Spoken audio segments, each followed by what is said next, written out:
Hey, Grand Rapids, do you think home prices are falling? Well, guess again. Home prices are up over 14% year over year. Welcome to the Grand Rapids, Michigan, Kent County residential real estate market update with data through July 2022. My name is Rodney Constable. I'm a realtor with 616 Realty out of Grand Rapids, Michigan. Home prices are up 14.2% year over year in the Grand Rapids area, with the average home selling for $349,996. 1 year ago, the average home was selling for $306,605. For years, I've heard people saying things like home prices can't continue to go up. Well, when I hear things like that, I think about the input costs to building a home. And some of the major input costs to building a home are land, labor, materials, and regulatory costs. So if somebody thinks that home prices cannot continue to rise in the future, what they're basically saying is that land is going to get cheaper and more plentiful. Labor is going to get cheaper and more plentiful. Materials are going to get cheaper and more plentiful. And the government's going to make regulatory costs of building a house cheaper and easier. And guys, when we just think about these four input costs, land, labor, materials, and regulatory costs, do we really think that any of these input costs to building a home are going to fall in the future? I doubt it. So if land, labor, materials, and regulatory costs are going to continue to go up, then home prices probably will continue to rise in the future as well. The average home is selling after being on the market for just 12 days. When we compare this to the inventory of unsold homes, those homes have been on the market for an average of 51 days. What these two data points tell us is that if a home is properly priced, it will sell in a relatively short period of time. Right now, in about 2 weeks. However, if a home is not properly priced for its location, condition, and amenities, it will stay on the market for an extended period of time, right now just shy of 2 months. Next, let's take a look at year-to-date new listings versus the same period 1 year ago. So again, in this video, we're looking at the first 7 months of calendar year 2022, because again, the data is good through July, right, of 2022, and we're comparing that to where we were for the first 7 months of 2021. So for the first 7 months of calendar year 2022 versus where we were in 2021, we do have 0.3% fewer listings. Not a lot, but we're down a little bit. Now, let's take a look at this in a numerical format. So what we can see is for calendar year 2022, through the end of July, there have been 6,025 listings that have come to market in Kent County compared to 6,043 for the first 7 months of calendar year 2021. So we're down 18 listings. Again, not a lot, but down 18 listings. That represents that 0.3%. But when we go down to the bottom of the chart, right, because we're looking at 7 years of data now, if we go down to 2016 and work our way back up, we can see a couple of things here. Not only during the first 7 months of calendar year 2022 do we have fewer listings than what we did for 2021, but this is the lowest amount of listings for the first 7 months of any year represented in this data. So for the last 7 years, you can see as we go from the bottom of the chart on 2016 and work our way up, 2016 by far was the highest number, right? 8,540 listings for the first 7 months of the year. And then it drops. We go to 2017 and then 2018, excuse me.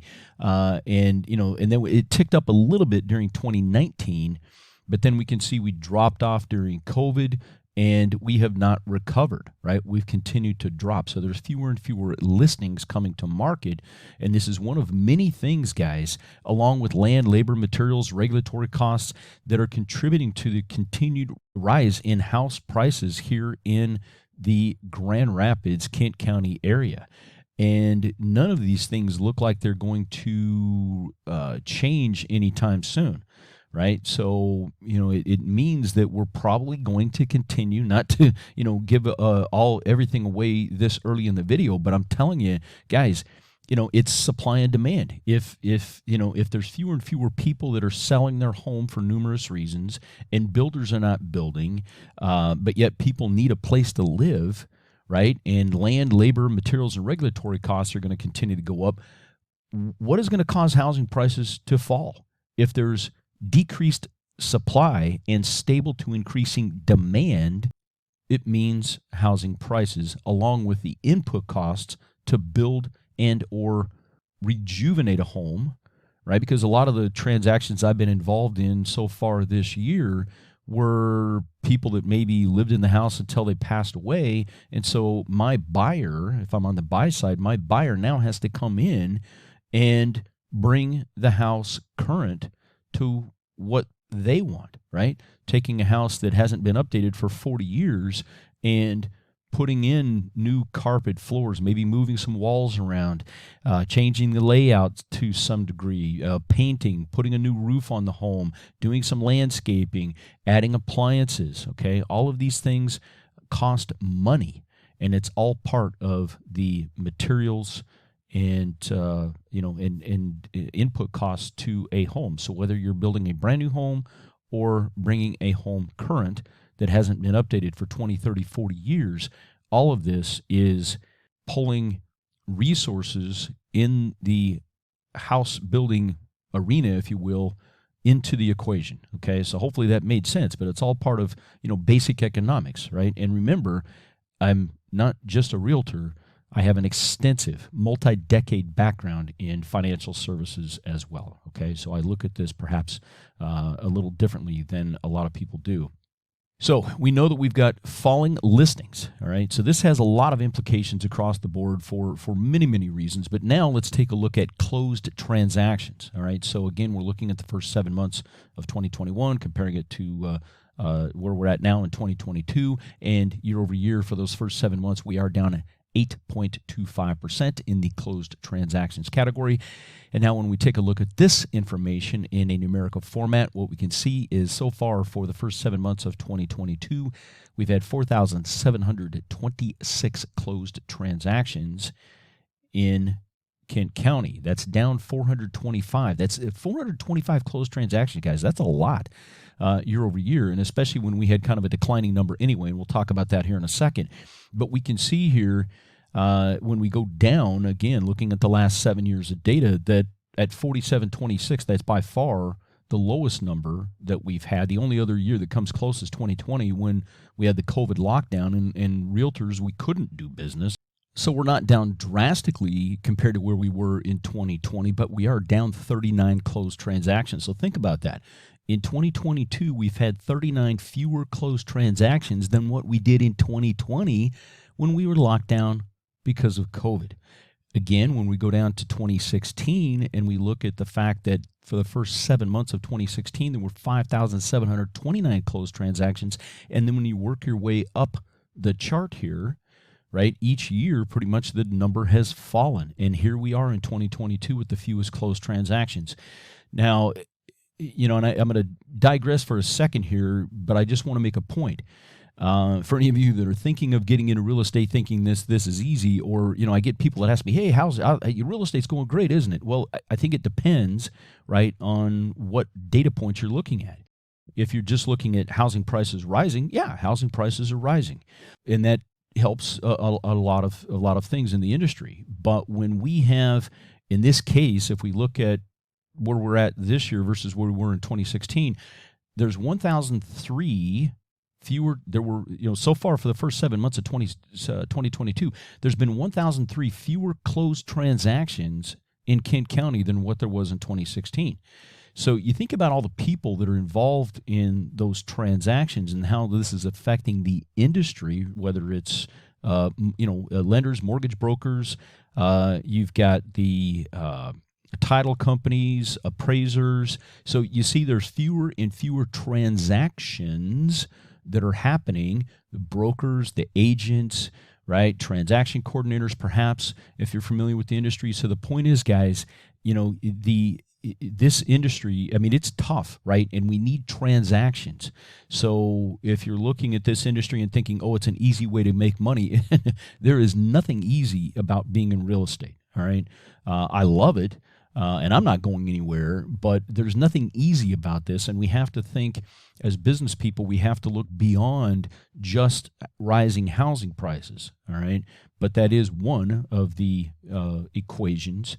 But just because housing prices are rising, that's not necessarily that doesn't tell the whole story, okay? So there's fewer and fewer transactions each year over the last 7 years. Now, at some point, this will reverse itself, but for, again, many reasons, including the fact that interest rates have risen here to more normal levels, by the way, and perhaps I'll do another video on this soon where I'll talk about mortgage rates and look at the long-term and kind of use some of my finance background and take a look at some of the the long-term historical 30-year mortgage rates, because I think it's important for people to understand that where we're at now in the mid to low 5% range for most people, depending on your FICO scores and everything, on a 30-year mortgage, mid to low 5% range.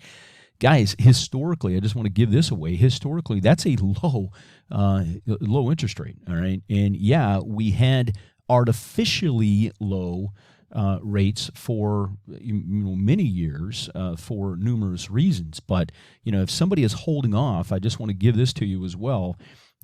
For what it's worth, guys, if you're holding off on buying a house because you think you're going to get a 3 or low 4%, 30-year mortgage anytime soon, I think you're making a huge mistake, because I would be pleasantly surprised in some respects, if we ever see something in the low 4s again. But also keep in mind what that perhaps means from an economic standpoint. If interest rates drop that much that it brings the 30-year mortgage down, not trying to get too geeky, but I want you guys to understand this, right? Get your head wrapped around this, that it means the economy as a whole is probably not doing very well, and so interest rates have fallen, and the 30-year mortgage rate kind of tracks the again, not to get too geeky, guys, but I want you to understand some of this stuff, all right? And I also want you to be comfortable with me, so that when you are ready to buy or sell, whether it's in Grand Rapids or anywhere in Western Michigan or outside the Michigan area, because I can get you connected with one of my colleagues across the whole 50 states in the United States. So either way, whether you're I've had people from Arizona recently call me, right? Watch these videos, call me and talk to me about real estate. So regardless of where you're at in the United States, call me and let's talk and let me see how I can help you. But keep in mind that the traditional 30-year mortgage rate tracks the 10-year Treasury rate plus about 200 to 250 basis points. Now, a basis point is 1/100th to 1%. So what this means is that a 30-year mortgage is going to be roughly 2 to 2.5% higher at any point than what the 10-year Treasury yield is, okay? Again, getting a little bit geeky with some of my finance background, but I want you guys to understand this, all right? And by the way, guys, if you haven't already subscribed to my channel here, come on, subscribe. Continue to get these videos, learn, all right? So whether you're buying or selling a house now or at some point in the future, you've got this information. Add my cell phone number, which is on the one slide I've already shown you in the video here, but also it'll be at the tail end of the video. Make sure you put my cell phone number in your phone under Realtor or real estate agent, so when you need me, right, whether your family member, friend, colleague, whatever, my information is right there. So make sure you add that to your cell phone, okay, and do that before you click off this video. All right, so let's kind of get back to this slide here and move forward. So again, we know, right, based on what we've already seen on this video, that number one, people, the housing prices are going down. No, they're not. And remember, all real estate is local. In other words, things that are affecting people in Los Angeles or New York aren't necessarily, or Florida or whatever, Las Vegas, aren't necessarily affecting people in Grand Rapids, all right? So this is why it's so important for you to understand the local Kent County information, all right? Because we need to stay focused on what's happening in our own backyard and not get distracted by something that may or may not be relevant to our situation that's happening, hundreds or thousands of miles away, all right? But right now, housing prices are not falling in the Grand Rapids area, and it doesn't look like, based on the input data, right, land, labor, materials, regulatory cost, supply and demand, it doesn't look like that's going to change anytime soon, and I'll have more information for you here through the balance of this video, so make sure you stay with the whole video. But when we look at this data, we can see that transactions have fallen. Okay, so that negatively affects the entire real estate industry. Just something to think about. If you're thinking that getting into real estate is easy money, wrong. Okay, I'm just telling you, guys. But it's an important industry, and if you love it, like I do, well, then that's part of just who you are, what you do. Okay, but we are seeing the number of transactions have fallen precipitously, and again, 17.5%, 17.51% fewer transactions so far this year than what we saw back in 2016, and you can see the trend. Right, the trend has been lower and lower every year, and just to put a final touch on this, and then we'll go to the next slide. We have had less transactions closed in 2022 than what we did in 2020 during the COVID lockdown. All right, so now let's take a look at the average months of inventory, which again is another very important component in understanding the supply-demand dynamics, but also in looking at the reality of whether home prices are likely to fall anytime soon. Okay, so this is a very, very important data point. Now, in this category, I do have more information available to me. I have 10 years of data where the previous slides had 7 years of data, so I do run this one back to 2013. But really quickly, let's just take a look at just scan the 10 years here, and we can see that the highest inventory number, guys, the highest inventory number that we've had over the last decade was in 2014 at 2.3 months of inventory. And as you'll see in the next few slides, that is extremely low inventory in and of itself. But let's take a look at where we're at so far for the first 7 months of 2022 and where we were for 2021. And what we can see is that for the last over a year and a half now, we've been running 0.6 months of inventory, roughly a quarter of the inventory that we had in 2014, and that's low inventory. Okay, 2014 was low inventory. So we have extremely low inventory, and as we saw a few slides ago, fewer and fewer homes for a myriad of reasons are coming to market in Kent County. So this continues to drive that inventory number lower and lower. Okay.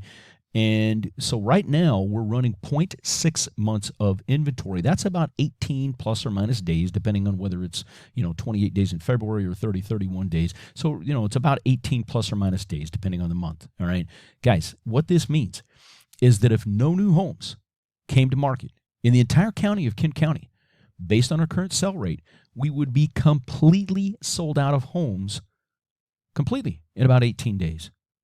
Think about that. Extremely low inventory, guys. And this is one of many data points, but a very important data point to get your head wrapped around in thinking about, and this is an emotionally charged thing. I can't even tell you how many people, think housing prices are going to fall. They're going to fall. They can't keep going up at this rate. Well, and by the way, across the nation, for many reasons, and this is data that I've read from the NAR, the National Association of Realtors, as well as Fannie Mae and Freddie Mac, we're somewhere north of 1 million homes short. Think about this. There is a housing crisis, basically. I hate using that word, but for lack of better words, there's a housing crisis in the United States, and it's because there's been too few homes built since the housing debacle 07 through 09. Builders have not been willing to go out on the ragged edge and build, a ton of excess homes. They want to build what they can sell right away. All right. And so for many, many reasons, guys, we're behind the curve. And with the recent drop in building permits being pulled and everything that's going on because of the fear and for good reasons, but there's numerous reasons why we're kicking the can down the road. In other words, the current situation with fewer people building, builders pulling back on building new homes, all of this is going to continue to add to this housing shortage problem, which will continue to mean that housing prices are very, very likely to continue to rise in the future. They may not go up 14% a year, but to think that housing prices are going to fall precipitously, especially in the Kent County area when we have such low inventory and we're not seeing a bunch of homes being built. We're not seeing subdivisions being built that are going unsold. It's just not happening. Okay, so for all of those reasons and many, many more, I think it's very unlikely that we're going to see a massive drawdown in housing prices in the Kent County area anytime soon. So why does inventory matter? Well, as we can see here, if you have between 1 and 2 months of inventory, you probably are going to experience double-digit price appreciation on homes. And that is exactly what we have seen for many years here in the Grand Rapids area.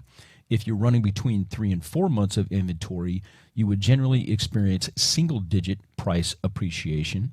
If the inventory built to where you had between 5 and 6 months of inventory, this is more of a normal, balanced, or neutral market where you might experience some price appreciation, but it would more than likely be in the low single digits. And if you're under 5 to 6 months of inventory, this is considered a seller's market, and that's exactly what we have seen for many years here in Grand Rapids. If you're over 6 months of inventory, this is considered a buyer's market. And if your inventory built to between 7 and 8 months, that's when you would most likely experience single-digit price depreciation.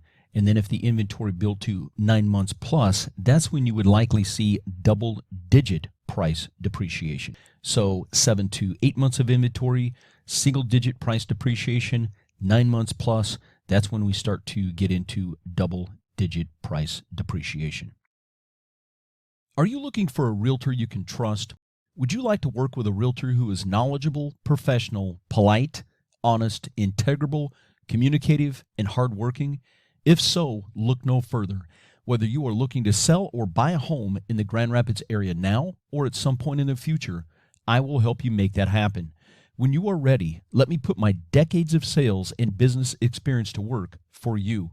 When you think real estate, think Rodney. I will work quickly to help you achieve your real estate objectives. Call me directly at 616-258-4782 to discuss your situation or to just talk about real estate.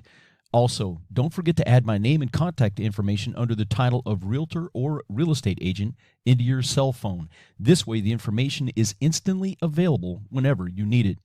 Thank you for telling your friends, family, and colleagues about me. I appreciate you spreading the word, and I look forward to helping you succeed.